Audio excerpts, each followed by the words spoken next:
लेकिन जिस तरीके से प्रश्नकाल के अंदर आप अपने राज्यों के एजेंडे को लागू करना चाहते हो और एजेंडों पर आरोप लगाना चाहते हो, ये उचित नहीं है। माननीय अध्यक्ष महोदय,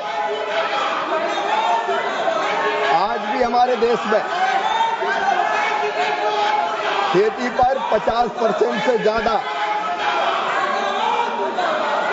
आबादी निर्भर है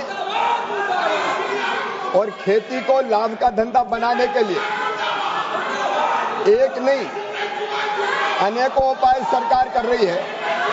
एक बात मैं पूरी गंभीरता के साथ कहना चाहता हूं माननीय अध्यक्ष महोदय, हमारी खेती पर वैसे ही बड़ी जनसंख्या निर्भर है और जो निर्भर जनसंख्या है वो फायदे की खेती करे। इसके लिए हमने मोदी जी के नेतृत्व में 6 सूत्री योजना बनाई है माननीय अध्यक्ष महोदय।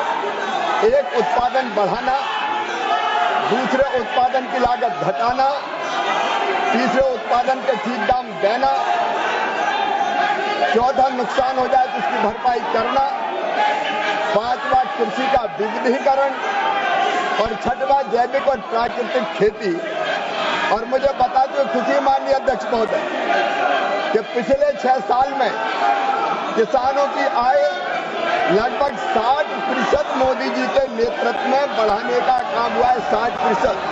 ये आंकड़े माननीय अध्यक्ष महोदय जो मैं आपके सामने रखना चाहता हूं, किसानों की आय अगर राज्यवार देखें तो आंध्र प्रदेश में 12-13 तक थी केवल 5,979 रुपया, अब बढ़ के हो गई 10,480 रुपया। अरुणाचल प्रदेश में 10,869 थी, बढ़ के हो गई 19,225 रुपया। आसाम में 6,695 रुपया से बढ़ के हो गई 10,675 रुपया। बिहार में 3,558 से बढ़ के हो गई 7,542। छत्तीसगढ़ में 5,177 से बढ़ के हो गई 9,677।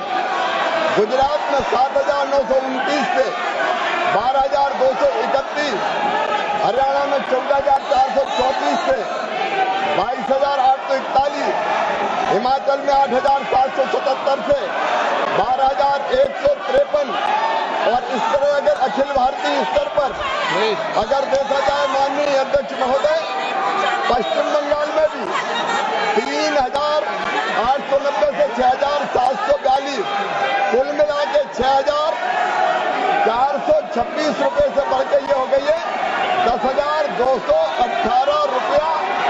59% से ज्यादा आय बढ़ी है और आय बढ़ाने के उपाय लगातार सरकार आगे भी करती रहेगी।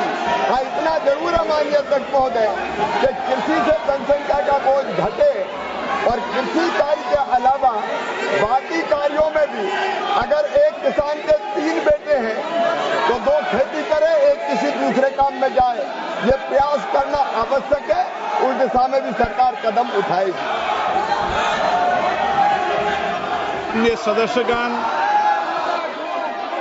मैं प्रश्नकाल में सभी मान्य सदस्यों को और सभी दल के मान्य सदस्यों को पर्याप्त समय, पर्याप्त अवसर देता हूं, लेकिन प्रश्नकाल के अंदर अपने अपने राज्यों के राजनीतिक एजेंडों पर बात करना, प्रश्नकाल में राज्यों की राजनीति करना और अपने एजेंडों के आधार पर प्रश्नों के सवाल पूछकर व्यवधान पैदा करना, ये सदन के लिए उचित नहीं है।